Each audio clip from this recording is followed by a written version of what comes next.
Welcome to the Thinking Practitioner Podcast, a podcast where we dig into the fascinating issues, conditions, and quandaries in the massage and manual therapy world today. I'm Whitney Lowe. And I'm Til Luchau. Welcome to the Thinking Practitioner. Thanks for joining us here, where Books of Discovery has been a part of the massage therapy and bodywork world for over 25 years. Nearly 3,000 schools around the globe teach with their textbooks, e-textbooks, and digital resources.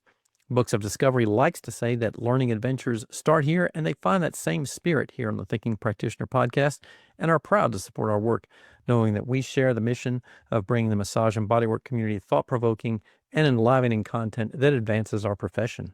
Instructors of manual therapy education programs can request complimentary copies of Books of Discovery's textbooks to review for use in your programs. Listeners can explore their collection of learning resources for anatomy, pathology, kinesiology, physiology, ethics, and business mastery at booksofdiscovery.com, where you, as a Thinking Practitioner listener, can save 15% by entering Thinking at checkout. Hello, Whitney. Hello, Til. How are you today? I am very well, thanks. We're recording this just after the start of the new year, and I'm freshly back for some great retreat and reflection time. Yeah. How was your new year? It was good. Nice and kind of relaxing over the holidays and ready to jump into a new year for this year. So, ready to get going on some new and interesting stuff. Great. So I just happened to ask ChatGPT, what New Year's resolutions should I pick this year? And it spit out a long list. I'm joking about that, totally. I'm joking. Although it might get to that. What are we talking about today anyway? New Year's resolutions on ChatGPT. Okay, let's do that. Yeah. Interestingly, as you bring it up, we are going to talk about a little bit about AI today, ChatGPT and other stuff around that, especially in relation to the massage and manual therapy world, where it fits in, what kind of things are being done, and what are some things that are happening in this space. Interesting and timely topic, and one that there's lots of different views on. So I can kind of guess how you think and feel about it. You have some interesting tools you're going to share with us too, I hope. Yeah. And I look forward to unfolding that and sharing some ideas as well. Yeah. So how, let's backtrack a little bit. I mean, just for people who kind of like following stuff, there was a sort of what's called the ChatGPT moment, the big unveiling of when a lot of the people's attention started really getting onto AI, which was around late October 2022, when ChatGPT was released.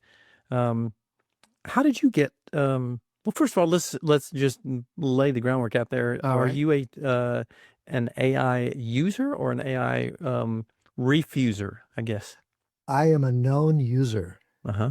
Which back in the 70s when I was in high school meant something too. If you were a known user. But a little bit different. Right? A little different. I am a AI user, let's put it that way. And of course there's it's a mixed bag perhaps, for better or worse, and I look forward to unfolding that. But it was I think it was actually Midjourney and some of the image stuff that was coming out early on, where you did a Discord account and just go play with Midjourney's image generation tools that really caught my interest because of my interest in anatomy, illustrations, and the kind of image heavy aspect of the offerings I give, the education offerings. Right. It was really cool to see what could be done there pretty quickly. And it's still the case, as far as I can tell. It's hard to stick within the guardrails of anatomical accuracy. Yeah, I don't think we're quite there yet, but I will have to say, we're moving very fast in that direction, but we're not quite there yet. Yeah. I remember I published an article in Massage and Bodywork with an illustration from Midjourney, and it was probably I don't remember, it was before that 22 moment, maybe it was 2021, and it was just this abstract sacrum with wings and really kind of expansive. I love the mood of it, but to try to communicate something specific.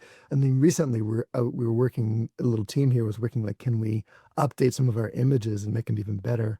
Yeah. And we couldn't get rid of the octopus tentacles and suckers on the vertebrae. For some reason, it kept like painting in like little octopus motifs into Yeah. the bones, and that was kind of interesting visually, but not what we were after. Yeah. And speaking of image generation, I was doing some work on a blog post piece, I don't know, a couple weeks ago or something like that, I think. And this is one of the things that I have always struggled with a great deal is looking around for clip art when I'm trying to illustrate things, Yeah. for example, around injury conditions. And Yeah. I went to Nano Banana, which is Google's image generator, and just said like, hey, make me a picture of two soccer players playing, and one of them's getting kicked in the shin, and so and so and so and so. Okay. And boom, there's your picture. And it was a photographic picture Yeah. that was, exactly what I needed to illustrate for that article. I'm like, I won't know how many hours and hours I would have had to have spent scouring stock photo image libraries to try to find something like that, that would do the same thing. So that kind of stuff's getting pretty crazy. That is pretty crazy. And educators take note, and let's talk about like practice implications too for practitioners Yeah. with their clients.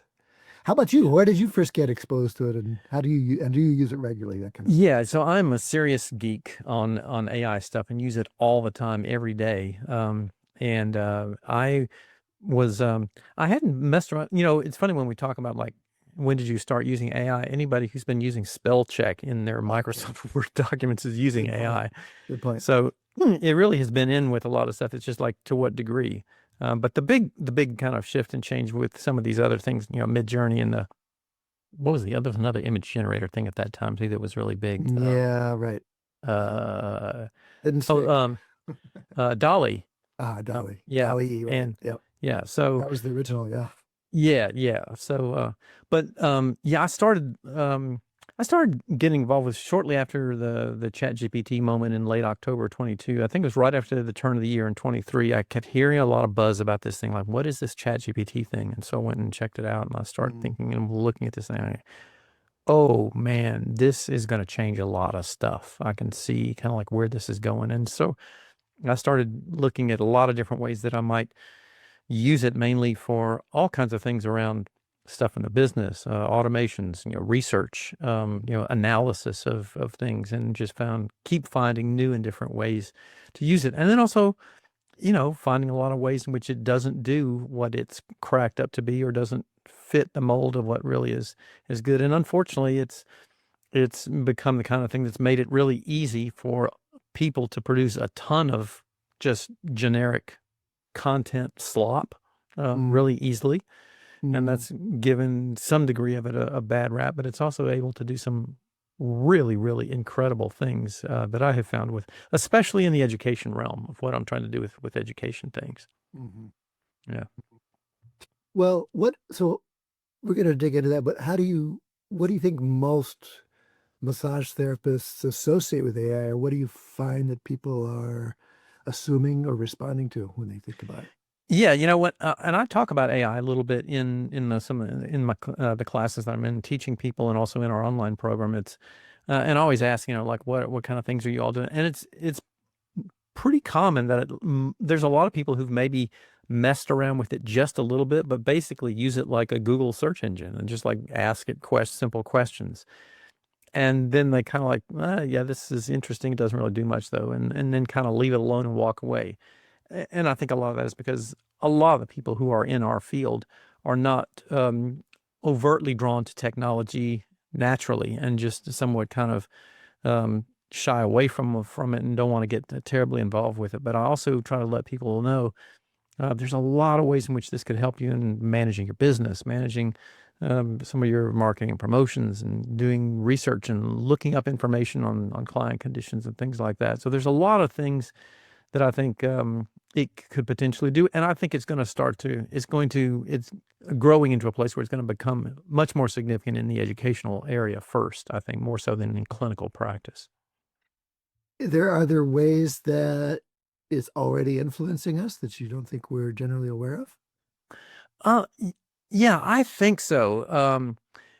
And again, let me put on my educational geek hat for a moment of instructional design and educational things that students necessarily might not be aware of, but as an educator, something that's been really very critical and important for me is that kind of one of the holy grails of education that I have been pursuing for decades and have never really been able to get to is what we call personalized learning, which is if you take, for example, what we're doing in the massage and bodywork field, and especially in the continuing education arena, where you have people in a class who just got out of school 2 months ago, sitting right next to somebody who's been in practice for 30 years. And your backgrounds and things are very different. But in the classroom, it's one pace fits all. It's one group of things that you do and one group of activities that you do in the classroom, and everybody's doing the same thing. But what if we could get something in the instructional model to meet people where they're at? The person with a very limited background gets a lot of foundational material, and a person with a lot more advanced skills and a great background and a good history can jump up to advanced stuff right away. And that's one of the things that to me is most exciting about what I can see AI potentially doing, especially in the educational area, is the capability to personalize the learning experiences for where you're currently at and really give you something that's going to be most helpful and beneficial for you. And I don't think a lot of students or practitioners will kind of recognize exactly what's happening there, but they'll just notice, like, I'm having a much better educational experience here. Education, that makes a lot of sense. How about in practice? Yeah, in practice, I don't know if we'll see it a lot. Now, there is some talk and buzz about these massage robots, AI massage robots. And I can't remember one of them's called Escape, I think, or something like that. And I don't remember the names of the other ones that I had heard about. There's a couple of them that are out there. And everybody's, it starts that whole thing. Oh my gosh, is, an AI robot going to take my job? And it's like, I can see those things doing some very basic, rudimentary, general relaxation skills that might feel good, just kind of like, getting on like back in the old days, the old rolling chiropractic tables that has a roller that would roll underneath your back. And like, I can see that Massage chairs. Yeah, massage chairs, to do that same kind of thing. But again, how does that, how do you adjust, change, and deal with things that are, oh, give me a little bit more pressure right here, or don't let up there a little bit, or just the very fact of what is the most powerful thing that happens in the treatment room anyway. It's the client-therapist relationship. So that I don't see is going to be replaced any day soon. I think we're a long, long way from anything like that. The massage robot thing caught my eye, and the press releases I saw were leveraging the AI angle, and I'm curious. There's one down. I live in Boulder, about an hour away from me down in Denver. There's a place that specializes in AI massage. I'm just curious about just to go down there and experience it. But the more I looked into it, this is like very limited background, so please excuse me, anybody who's an advocate for this stuff, but it looked like AI was the marketing spin on mechanical massage. And that the AI aspect, it gets pasted on a lot of things to make it modern and interesting and give it superpowers, when it's it's the same process that started with massage chairs, or the magic fingers in your old hotel bed where you lay down and put in a quarter and it can wiggle underneath. And then the reports I've read from people that have had these AI massages are some occasionally surprised at how satisfying it can be. But mostly it's, not underwhelmed, you could say. Yeah. One was comparing it to a cow being massaged by a cow, chewing the cud, some kind of repetitive mechanical thing. Again, that's probably unfair to the people that really advocated, and we'll take it further, but that's my takeaway so far. Yeah. I would, be curious to talk to somebody who's using these things in their business. I mean, I can see it as a business owner feeling like it's, it's not going to call in sick. It's going to be there every day and hopefully work.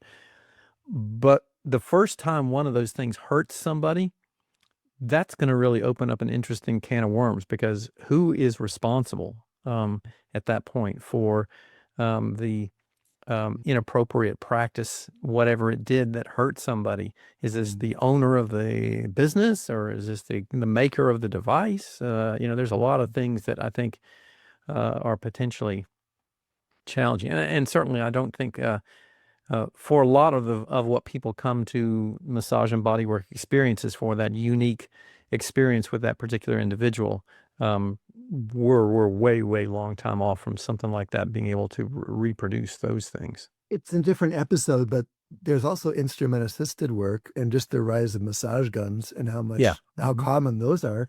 And that's actually maybe more relevant to the hands-on work than the AI spins Yeah, per I would se. think so too. Yeah. I love my massage gun, so, Oh, yeah, cool. oh yeah, like, because like when my back hurts at 10 o'clock at night, after working in the yard all day, there's nobody around but my massage gun to really do that for me. Nice. So yeah. Nice.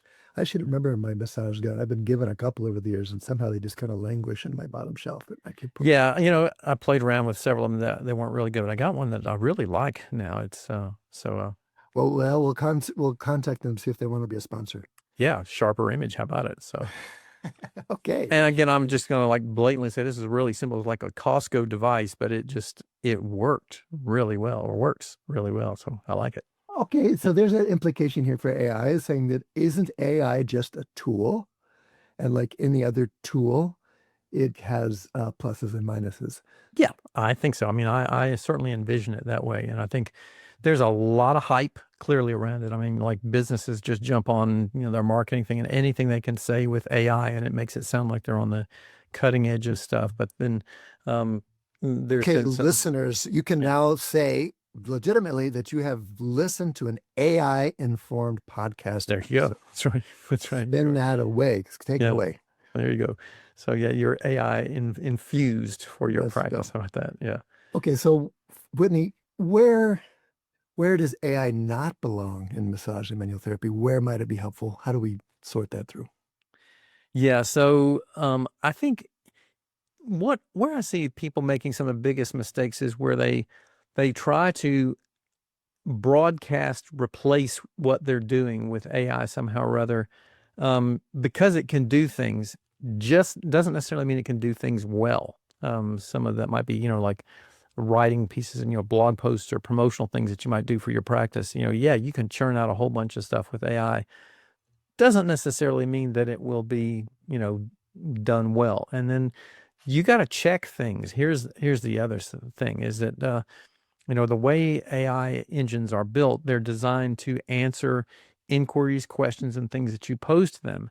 And it's a rare day. I haven't had this happen where I've asked something of an AI large language model, and it comes back and says, I don't know.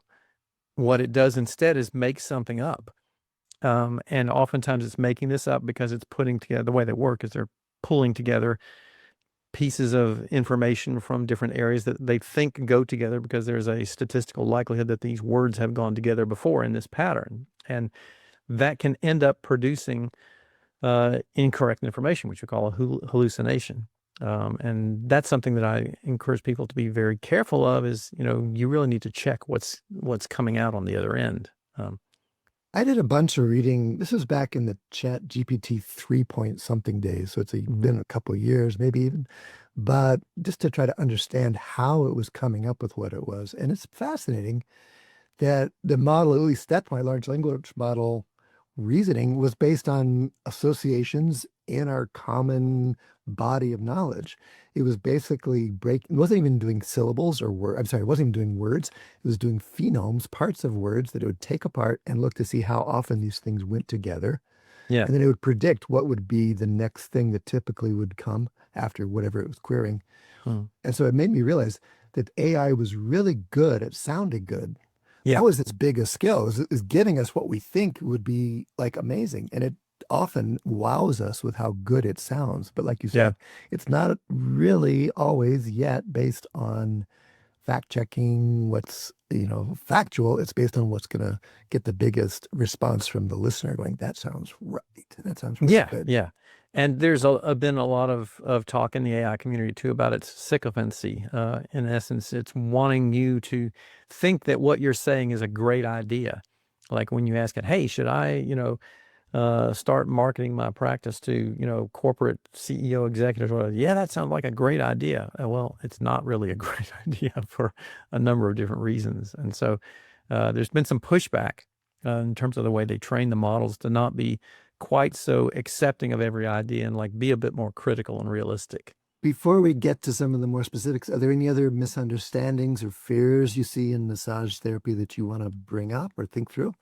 Yeah, I mean, I do think that there are fears and concerns that I hear from people feeling like technology is overrunning every aspect of our life, and like here's another place where we're losing touch with technology stuff, and there's some realistic parts of that, because I think also sometimes an over reliance, and this is something I was listening to a podcast the other day, I think it was, and people were talking about some studies that they had done saying like a lot of the office workers who are relying heavily on it are losing some of their skill edge in some of the things that they used to do because they're relying on it so much. And I think Oh, that's one of the you things. think? I mean, Yeah.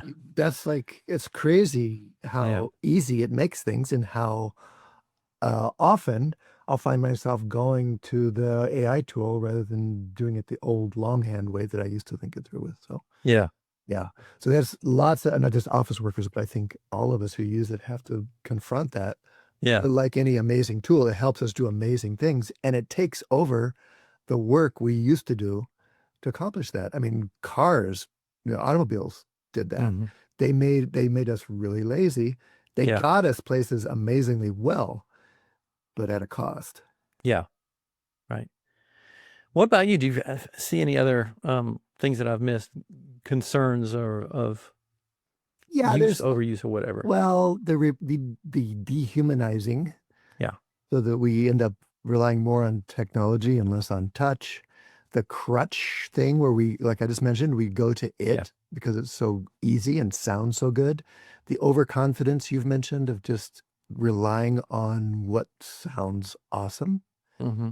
Then I mean, there's lots of ethical concerns in the background, like do we need to worry about AI getting out of the bottle and taking over the world? And there's people that think about it a lot more than me are a lot more worried about that than me. So Yeah. I can't say it's not nothing, but I'm not really informed there. And I'm not sure personally, I'll just on my personal thinking through on that, I'm not sure how to um, influence that or relate to that. Yeah. Me not using ChatGPT wouldn't slow that process down. Me even lobbying on my podcast for people not to do that, I don't think would slow that process down. Yeah. But there's some serious attention that needs to be paid to, say, the ethical implications of all these powerful tools we're doing. Yeah. One of the things you mentioned just a moment ago is in terms of, AI taking over and doing certain types of things that we don't intend. There's a move. We're getting very close to, and some people say we have reached the point of what's called artificial general intelligence, where AI is capable of doing things at the level of a human Mm. at a Mm. certain point. And then after that, the next stage is artificial superintelligence, where Mm. AI becomes more capable than humans in doing certain types of things. And one of the really interesting sort of philosophical questions about this is, because we're talking about something developing a skill that is above and beyond what we humans can do, we Yes. don't have any idea what it might be capable of doing Mm. and what it might be able to do. And that is one of the places where I think it is scary. Um, and one other thing I just want to point into, this is not really, Sure. massage profession specific, but just about it in general, is like, and this is a moral dilemma that I have to battle with and figure out, is that as somebody who is very concerned about environmental factors, it is a horrendous energy consumer, Mhm. and just going to continue to be doing that, both Yep. energy consumption, and also, it's going to lead to lots and lots of more mining of rare earth minerals for all these chips that have got to run these things in the future, and all these data centers and all this kind of stuff. It's that constant, exploding snowball of consumption of resources to keep this thing going. It's this was not recently, maybe 6 months ago. The comparison I read was generating an image in ChatGPT is about like microwaving a cup of coffee for a minute in Uh-huh. terms of the amount of electricity that gets used. Interesting. Yeah. And that's again, that's pretty rough and pretty approximate. And according to one of my main sources of information, my son, who follows this and keeps me informed, that's a big deal in the field that they're some of the edges that some of the Chinese companies or ChatGPT itself has had is more efficient energy use, but still it's vast the amount of Yeah. energy that's being consumed Yeah. for our queries. Yeah. The first time I heard about this was a news story a couple years ago when I heard Microsoft was talking about buying 3 Mile Island or something like that. I'm like, what is going on here? Like, In a nuclear facility. yeah, Uh-huh. and so like if computer companies are buying nuclear power plants, then this is something that's got some serious ramifications here. I mean, while we're on the question of reservations, there's also the kind of bias or lowest common denominator reinforcement that comes from feeding on existing knowledge to generate new answers, where we Yeah. stay within the scope of what's already been talked about, and it amplifies the averages in a way, the Yeah. commonality of them, and doesn't really help us jump out of stereotypes or boxes or biases there. Yeah. Right. And that's why, the human in the loop, as they refer to it, is still critically important for people to not just give it over to everything there. Okay, so Uh, where do you think AI has the potential to improve our manual therapy, our critical thinking, say, or does it, is it going to do that? Is it just going to become a crutch? How do you think that through? What do you think about that? Well, I do think that there are some ways in which, for example, I think it can be extremely beneficial for a lot of people in our field. Just as an example, in our education and training, we aren't really trained in academic models. So a lot of practitioners, when we constantly say like, hey, it's important to read research and keep up with things that are being published in the journals and all that kind of stuff. A lot of folks look at a medical journal article and it's just like, oh my God, this is just like over my head. I can't do it. And then just put it away and never pay attention to it. Mm. Here, the capability for AI, for example, to coalesce, curate large amounts of data with, hundreds of medical journal articles on a particular topic and synthesize them and tell me what's the overall consensus among these many different articles. That's something that would just take would have taken researchers, days or weeks to do, and now it can be done in a matter of minutes. And that makes a lot of that kind of stuff a whole lot more accessible to clinical practitioners. And to me, that makes some of what you might be wanting to get access to when you got a client with a particular condition. You don't know what you should be doing. That kind of stuff is helpful to be able to help us. So that's a real positive direction, for example, of where I see it working really well. Mm-hmm. So, what responsibility do we have as educators, podcasters, thinkers in shaping how AI is being introduced or is getting into our field?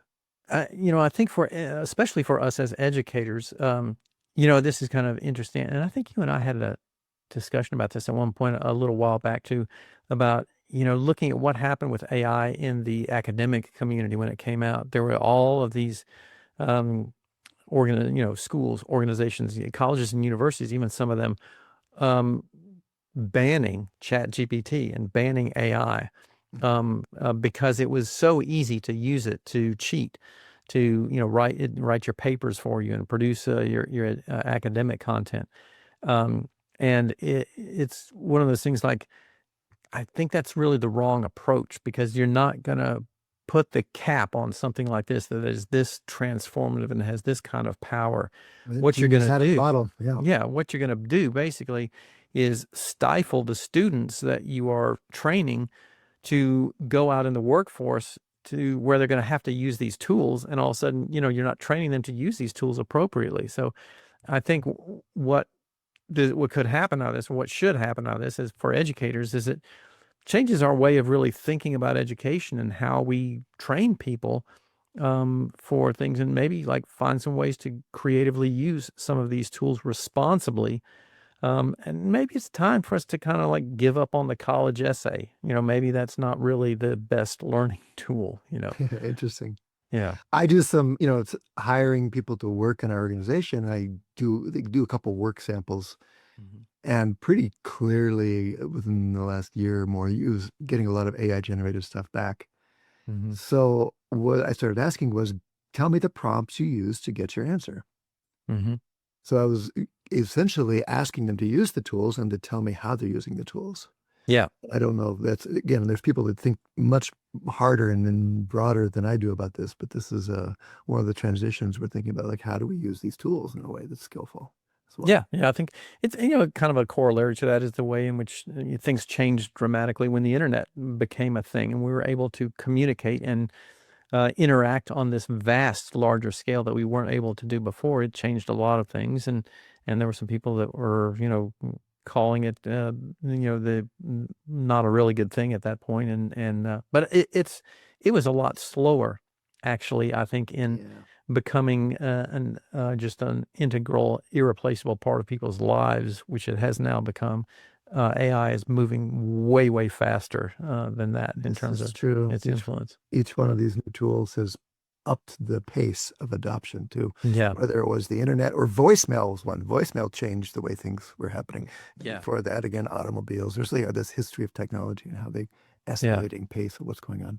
Yeah. All right, let's talk about the clinical massage coach. I'm really curious about this. Yeah. So this is a tool that I kind of like stumbled on this idea when I was doing some work in our programs with, I was building out some interactive chatbot case studies in our online programs where, again, back to the whole idea of personalized education. The way our programs used to be built is at the end of the program, end of each course, there was a case study that I had to build out with, individual slides with branching scenarios to help teach clinical reasoning to students. And the problem is it's only one case and everybody has the same case and you just go through it once and then you're done. Then I recognized with AI, we could build interactive case studies that would teach people content in the course. And again, the case study is based on the information in the course only. It does not, the chatbot doesn't go out to the rest of the internet and pull all this information there. And after building some of those case studies, I started thinking like, well, I think there could actually be the potential benefit of an even larger tool that's not just designated to just this course alone, but what could be the ideal tool for a clinical practitioner who's faced with something where, let's say, a client comes in with a particular condition, they don't have a lot of information about it, they want some help treatment planning, they want to help, some help in understanding what the nature of that problem is, and want to help, figuring some of this stuff out. And, part of this, I talk about this in kind of a joking fashion, but this kind of came out too of a number of times I was in the classroom with people talking, we'd be, going through stuff in a workshop and covering a whole lot of information over a 2-day course. And people would come up and say to me, it's just like, man, I wish I could just download your brain and have it there in my pocket or something like that. And I thought, now you can. Now you can. We figured out a way to actually do that. So the coach was, the clinical massage coach is what we call this tool. And it is based on a specific curated knowledge base. It does not search the entire web for its content. I curate all of the information that it's trained on so that I can validate that this is in fact accurate information and give it those appropriate guardrails and give it, restrictions like you do not ever diagnose things, don't do this, don't do that. Because if you just ask ChatGPT something like that, you can get all kinds of crazy stuff and some really wacky ideas because it's searching the entire web of published material. So that's kind of the idea of what we wanted to do. And then it has also evolved into, again, what I thought would be helpful in a clinical environment, especially for those people dealing with pain and injury complaints, is that it's, you spend a lot of time doing unpaid work. Like writing SOAP notes or trying to write, narrative reports that you might send to a referring healthcare professional. And we've programmed the coach so that you can just put your shorthand from a treatment session in there and it will generate a comprehensive, detailed, professionally accurate SOAP note. And then you can take that SOAP note material, in fact, and then ask it to generate a narrative report that can be sent to a referring physician, or you can send an email out to your client saying, hey, here's what we did this session. Here's what we're going to be working on the next session. Just wanted to remind you of what we've done. Thanks again so much for coming in, blah, blah, blah, or whatever. So That's really interesting. I mean, you've mentioned this tool to me before, but we haven't had a chance to talk about it. So this Yeah. is like my brain is expanding. So okay, so do you when I use this tool, I get Whitney Lowe's brain in my pocket. Hmm. You use it's like a practitioner facing tool. So I might use this before, after a session to understand what's going on. It might help me plan for the session, but it might actually help me generate the SOAP notes and the client follow-up kind of Yeah. communications. Yeah, and similar to what you were asking about before in terms of like, does it just spit out information? One of the other things that I programmed it to do is not just spit out information, but actually engage in Socratic dialogue. So, when you put in information about something, it might ask you to reflect on this and ask these questions, or like, have you explored this? Or like, have you cleared and make sure you don't have this red flag? So, this is something that just your general large language model like ChatGPT will not necessarily do. So So you've spun it as an educator to try to help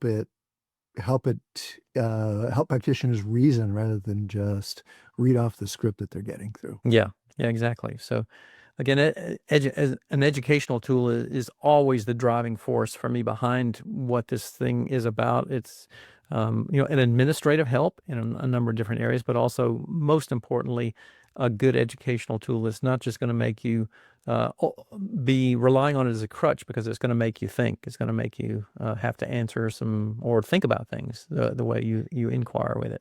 Well, that's the difference from just Googling a question or just plugging it into Chat GPT or something like that. Yeah. There must be other differences you want to highlight? Yeah. So again, some of the other things that you can ask it to help you with treatment planning, or you can ask it to give you a simulated case study on a particular type of thing. So there's all kinds of things that you might potentially ask for it, and you can ask it business advice and things like that. So it can be sort of a mentor on a lot of different topics that are relevant for clinical massage practitioners, to really help them in all facets of their practice. Business advice. Yeah. Interesting. Okay.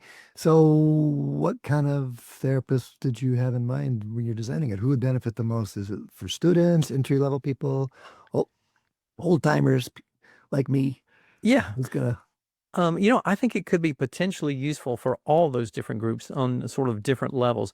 Mainly, it was designed for clinical practitioners who are in practice and more aimed toward those individuals working with pain and injury conditions, so working sort of as healthcare approaches to massage and manual therapy, as opposed to like general relaxation and wellness type of things. So its curated knowledge base is specifically aimed more towards using massage and manual therapy as a healthcare strategy. So, but practitioners of all levels, the person right out of school is going to find it valuable because it's going to help them bridge some of that confidence gap that they feel like they go to school, they learn things, and they get out in practice like, oh my God, you start to realize how much you don't know. And you're now don't really have that support network behind you that you used to have in school. And you go to a continuing education class one weekend. It's a great class. You get all motivated, but then where do you go when you have questions that come up after you've gone home? So it can certainly be helpful for that kind of thing. And I tried to design the interface to be as easy and intuitive as possible. So the sort of technophobic folks who don't like technology can also find it really valuable and helpful in what they're doing. Okay, so you've talked a little bit about the scope questions. You're helping steer people within the scope and not diagnosing, things like that. Other guardrails there that you're thinking about as you design this and program it? Yeah, so I try to also, think a lot about red flags, cautions, and contraindications, and things like that. That where, if somebody's asking a question, because I did this, I did a lot of testing with this, just asking ChatGPT and Claude and Gemini questions in general, and seeing what kind of information came back. I got some suggestions for treatment methods and treatment strategies that I thought like, I don't necessarily think that's a good idea, or this might be a good idea with somebody is at this particular stage of their rehabilitation, but not at this early stage here. So that's one of the big things, is that a lot of information gets presented as sort of treatment protocol guidelines that doesn't specify really the nature of where somebody is at this different stage. And that's one of the things that I think is important as a guardrail, is to recognize might do something here at one stage, but not necessarily at another. And it's encouraged to help people think through that process. How about privacy? Any thinking there about how what we're asking, or how you're designing this tool that supports privacy? Yeah, so it is, people are reminded frequently not to put any personally identifying client information in there. I mean, you can ask about a client case, but don't use a person's name, any personally, what's called personally identifying information, because we want, we don't have the level of security that can assure that all of that information would ever stay private. Now, it doesn't, your individual communications with it don't get shared with anybody, but just as a precaution, we encourage people, don't ever share any of that personally identifiable information with anybody. And again, that what you communicate with and what you say and talk with the coach doesn't get sent back out to ChatGPT or the Gemini or to the internet to train its models and everything else. It stays within that closed system. So it's a pretty sequestered process there. You mentioned doing some validating already. What are your plans for evolving it, refining it as you go forward? Well, for me, it's a constant process of further curating the knowledge base in which it's built on.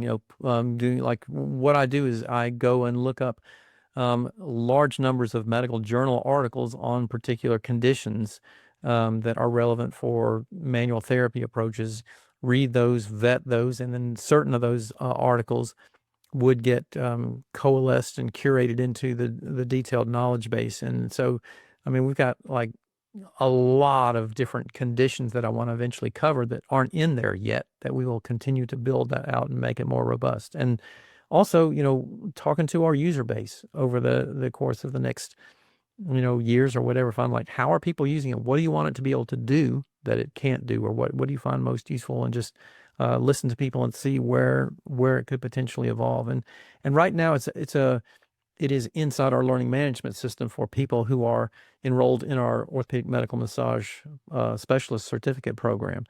But I also want to eventually look at the possibility of for those people who have that access to it, for it to be an app that is secure but could live on their phone, so they could just pick it up, look at it, and interact with it directly on their phone. I guess so. Right now it's available to people in your program. Yeah. But not yet as a standalone tool. Yeah. Okay, so what's a example of how it might guide someone through like a complex pain case, or how it could have changed the approach there? Yeah, so let's say somebody comes in with a particular pain complaint. You could present present the coach with those symptoms and say, like, the person has got shoulder pain when they do these things.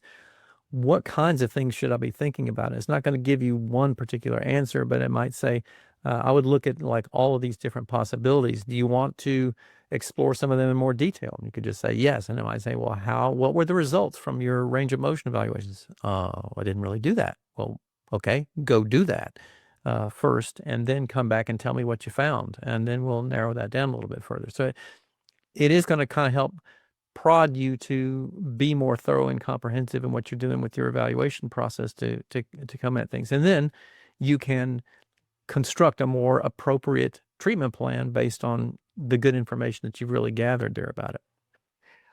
You mentioned shoulder pain. I want to try it. I mean, not to be too sycophantic myself here, but you've piqued my interest, and I've had a shoulder challenge of my own that I've been playing with and learning about, and I'm very curious to.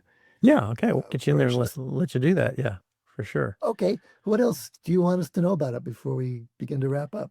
Well, I would just say this is an example, I think, of some ways in which AI can have a real positive impact for practitioners. I have gotten a lot of feedback from people who've been working with it, saying like, this is really interesting. It's really helping me a lot.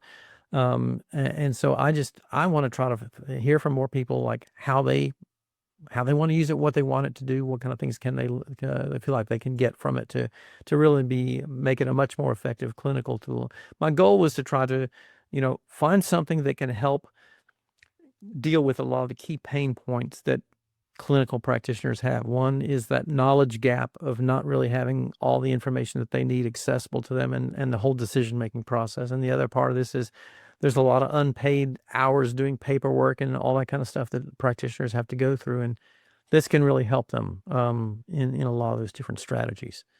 So Fascinating. Well, I hope yeah. you'll keep us apprised as we go forward. How would you suggest people go learn more about it if they want to do that? Yeah, they can absolutely learn more about it on our website at academyofclinicalmassage.com. Just click on the link to our certificate programs. There's some information about the clinical massage coach in there. And then, of course, they're welcome to email me any questions that they have about it, Whitney at academyofclinicalmassage.com, and happy to answer questions or let you have some guidance about how it might be helpful for you. Fascinating. I want to hear from our listeners what they find there, but also their general thoughts about our discussion today, because we started with talking about AI in general, pluses, minuses, how it could be helpful, how it could be detrimental to what we're doing. I want to hear from listeners about how they're using AI, how they think about it, why they don't use it, that kind of thing. Yeah. And then we keep returning to this idea that what really matters is the human parts of what we do. And that's just a given, but that should be said here toward the end too. Presence, touch, consent, relationship, and the clinical judgment, and then the in the moment decision making we're making as people are very much parts of what we're doing. And that's what we're contrasting to these impressive tools that are evolving. Yeah, for me, it always comes back to kind of like my big picture 30,000 foot mission and goal behind all of this is my goal is to help reduce pain in the world. And this is just a tool that will help, this I'm talking about AI in general, is a tool that will help us get there. But at the end of the day, a lot of it is really about you developing yourself as a practitioner and the work that you do individually with your client. And so there's some things out there that can help you do your work better. And so that you can have a long career helping lots of people improve the quality of their lives as well. So that's my hope, a big hope for it.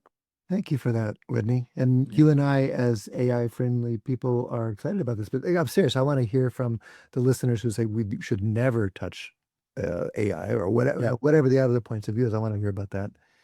But I really am very curious to see how this evolves. And you've put some work into this. And it's fascinating to think about as a reasoning partner as opposed to a script generator or something like that. Indeed. So we'll see where it goes. Yeah. Okay, shall we thank our outgoing sponsor? Let's do. The Thinking Practitioner podcast is proudly supported by ABMP, Associated Bodywork and Massage Professionals, the premier association for dedicated massage and bodywork practitioners like you. When you join ABMP, you're not just getting industry-leading liability insurance, you're gaining practical resources designed to support your career. From free top-tier continuing education and quick reference apps like Pocket Pathology and 5-Minute Muscles, ABMP equips you with the tools you need to succeed and grow your practice. And ABMP is committed to elevating the profession with expert voices, fresh perspectives, and invaluable insights through their CE courses, the ABMP podcast, and Massage and Bodywork magazine, featuring industry leaders like my co-host Til and myself. And Thinking Practitioner listeners like you can get exclusive savings on ABMP membership at abmp.com/thinking. So join the best and expect more from your professional association. And thank you again to all of our listeners and to our sponsors. You can stop by our sites for video, show notes, transcripts, and any extras. You can find that over on my site at academyofclinicalmassage.com. Til, where can people land on your site and explore things with you?